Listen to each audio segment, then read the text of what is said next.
Welcome to our deep dive into the world of foraging. We're going to be exploring the Forager's Guide to Wild Foods, Yeah. and we're going to discover some truly amazing things, I think, about the edible and medicinal plants that are growing all around us. Yeah, I think what's really fascinating about foraging is that it reconnects us with a kind of knowledge that's almost been lost. For centuries, people knew how to identify and use the plants in their environment, not just for food, but for healing and survival as well. Absolutely. And our guide for this journey is Dr. Nicole Apelian, who is not just an academic expert, but somebody who actually lived with the San Bushmen in the Kalahari Desert and learned their ancient foraging techniques firsthand. Wow. She even survived 57 days alone in the wilderness on the History Channel show Alone. Yeah, Dr. Pelian's experience really shows how foraging isn't just a hobby. It's a practical skill set that can really empower us with self-reliance and resilience and connect us back to nature and really, our ancestral heritage. Okay, let's dive into some of these incredible plants that Dr. Achillian reveals in the book. I have to admit, I was blown away by this first one. There's a common plant found near most homes that can be brewed into a tea that provides almost instant anxiety relief. They Really? call it nature's Prozac. Oh, wow. Is this something that people have known about for a long time? Oh, absolutely. Many cultures around the world have recognized the calming properties of certain plants. And what's so fascinating is that, we're now rediscovering these natural remedies and their potential benefits. That makes sense. So what about this driveway weed that supposedly has pain-relieving properties that are similar to Vicodin? That sounds almost too good to be true. Well, it's crucial to approach wild plants with respect and caution, Right. especially when it comes to medicinal uses. However, it's true that many plants contain compounds that can have really potent effects on our bodies. And this particular plant, I'm sure Dr. Apelian covers this in detail, needs to be prepared in a specific way to harness its medicinal properties safely. That's a good point, safety first. Now this next one really captured my imagination. Cattails. They're like the supermarket of the swamp. Every part is edible. The shoots, the roots, even the pollen. Cattails are a fantastic example of the abundance and resourcefulness that foraging offers. Indigenous cultures have relied on them for centuries as a really versatile food source. You can roast the roots, you can make flour from the pollen, and you can even weave baskets from the leaves. That's incredible. I'm starting to see why foraging was such an essential skill for our ancestors. It's like a whole world of possibilities opens up when you know what to look for. Now let's talk about morel mushrooms. These delicacies can be worth up to $200 a pound. Wow. So foraging isn't just about finding free food. It can actually be a side hustle, right? Absolutely. Foraging can be a pathway to entrepreneurship, Okay. connecting us to local economies and potentially providing a source of income. However, with high value items like morels, it's crucial to be aware of sustainable harvesting practices and any regulations in your area. We don't want to over harvest and harm the ecosystem. That's a really important point. Sustainability is key if we want to enjoy these gifts of nature for generations to come. Speaking of delicious finds, there's a super common weed that hides these delicious nut-like tubers underground. Really? Imagine just digging around in your backyard Yeah. and finding this like secret stash of snacks. It's amazing what's hidden beneath the surface, isn't it? Foraging teaches us to observe and interact with our environment in a whole new way. Absolutely. Mm-hmm. Okay, this next one is for all the snack lovers out there. You can pop a wild plant just like popcorn, but with a nutty flavor. Oh, wow.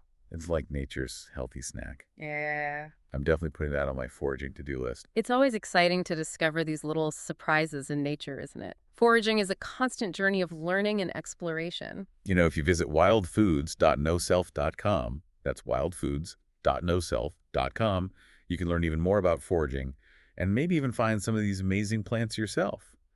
Now, speaking of plants that can help us in a pinch, there's a wild plant that was a staple food during the Great Depression. Imagine a plant that can, literally help you survive a crisis. This plant highlights the historical significance of foraging, reminding us that this knowledge has been essential for survival in times of scarcity.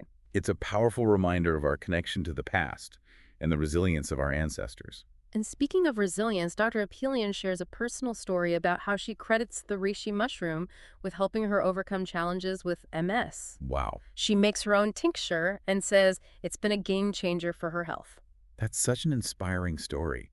It speaks to the potential healing power of nature and the importance of listening to our bodies. Okay, I have to ask about this next one. You can smoke mullein to fight coughs and clear airways. Mullein is a wonderful example of the versatility of wild plants. It's been used for centuries to soothe respiratory ailments. Wow, who knew that a plant could be your go-to for respiratory relief? Okay, let's dive into a few more fascinating finds from the Forager's Guide to Wild Foods. Did you know that gooseberries are illegal to grow in some states, but it's perfectly legal to forage them? It's a fascinating example of the sometimes paradoxical regulations around foraging. It highlights the tension between our modern systems and the age-old practice of gathering wild foods. But it's good to be aware of any regulations before you head out foraging. Absolutely. Now, this next one is for all the gut health enthusiasts out there. Dr. Apelian has a recipe for an elderflower probiotic that's supposed to be amazing for reducing inflammation and promoting a healthy microbiome. I love the idea of creating your own probiotics from foraged ingredients. It's a wonderful way to connect with nature's bounty and take charge of your own well-being. Okay, get this. We've all heard of witch hazel, right? Well, it's not just an ingredient in skincare products. It's a tree that grows in many backyards.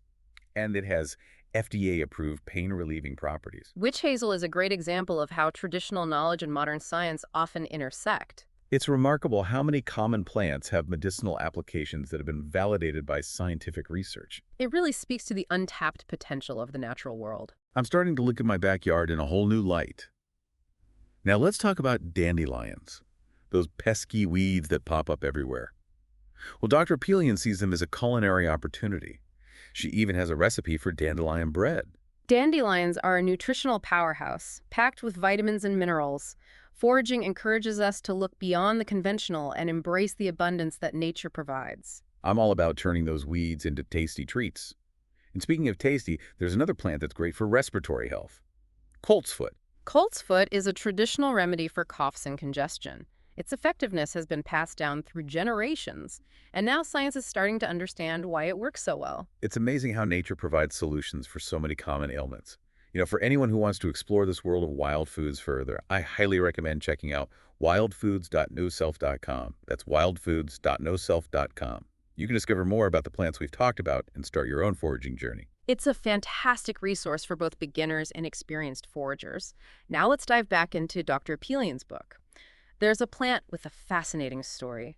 Lamb's quarters. It was a lifesaver during the Great Depression, providing essential nutrition to those in need. Really? That's incredible. This plant speaks to the resilience and resourcefulness that foraging can foster. In times of scarcity, knowing how to identify and utilize plants like lamb's quarters can provide a sense of security and self-sufficiency, especially in times of uncertainty. It's a reminder that we're not as far removed from those times as we might think, and that knowledge can be empowering. Okay, get this. Yeah. There's a wild plant you can actually pop, just like popcorn, but with a nutty flavor. Nature is full of surprises, isn't it? It certainly is. And we're about to uncover even more incredible plants and their surprising uses when we continue our deep dive into the Forager's Guide to Wild Foods after a short break. Welcome back to our deep dive into the Forager's Guide to Wild Foods. We're ready to uncover even more incredible plants and their surprising uses. Let's delve into some of the fascinating details Dr. Apelian shares. I'm all ears. Hit me with some more wild wisdom. Did you know that there's a common plant with nut-shaped tubers that taste like a cross between almonds and hazelnuts? Foragers call them earth almonds, and you can eat them raw or dried. Wow, that's amazing. It's like finding hidden treasure right beneath your feet. Exactly. And speaking of hidden treasures, Dr. Apelian reveals a berry that's actually illegal to grow in some states, but perfectly fine to forage. It's the gooseberry.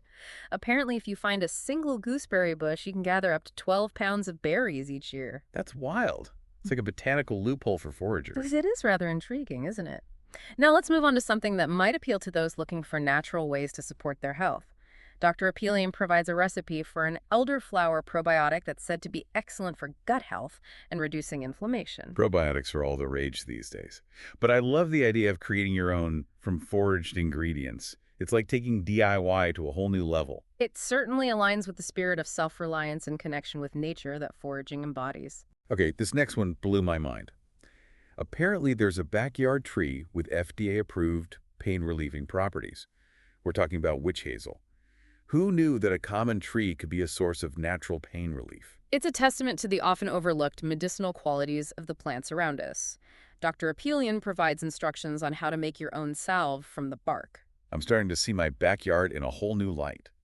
Now let's talk about dandelions. Most people see them as pesky weeds, but Dr. Apelian sees them as a culinary opportunity. She even has a recipe for dandelion bread. It's a perfect example of how foraging encourages us to look beyond the conventional and embrace the abundance of nature. Dandelions are packed with nutrients and can add a unique flavor to various dishes. I'm all about turning those weeds into tasty treats. Speaking of which, there's another plant that's great for respiratory health, coltsfoot. It's been used traditionally to clear airways and fight coughs. The wisdom of traditional herbalism is often validated by modern science. Coltsfoot's effectiveness as a cough remedy is a testament to that. It's fascinating how nature provides solutions for so many common ailments. Now, here's a plant with a powerful story. Lamb's quarters.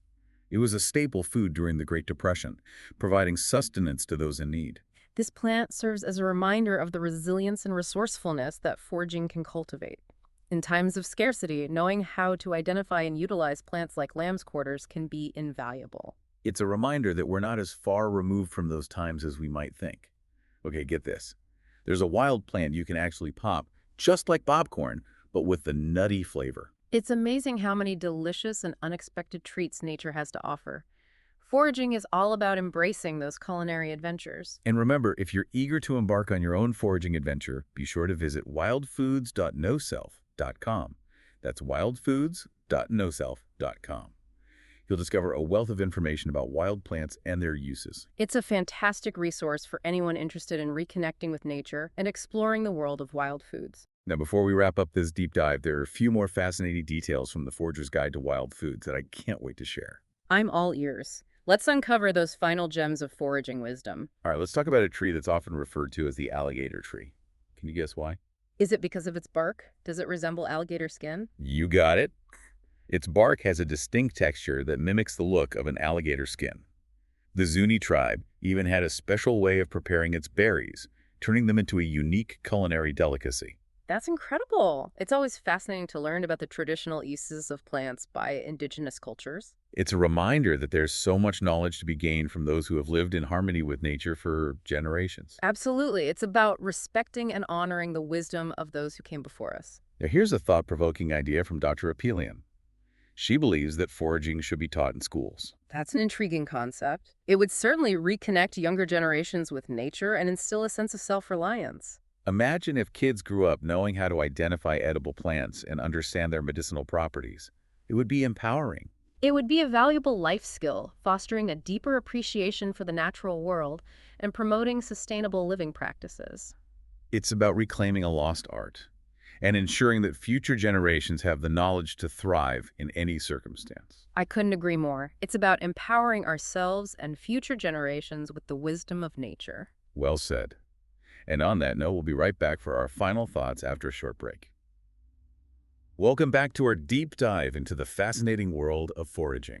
We've covered a lot of ground exploring the Forager's Guide to Wild Foods. We've discovered some pretty incredible plants and their surprising uses right outside our doors. From natural remedies that have been used for generations to unexpected culinary delights. It's really opened my eyes to the abundance and potential of the natural world. Foraging isn't just about finding free food or medicine. It's about reconnecting with nature, understanding our place in the ecosystem, and embracing a more sustainable way of living. I think Dr. Apelian's expertise and personal stories have really brought this all to life. She's a true inspiration for anyone looking to reconnect with their ancestral heritage and empower themselves with practical skills.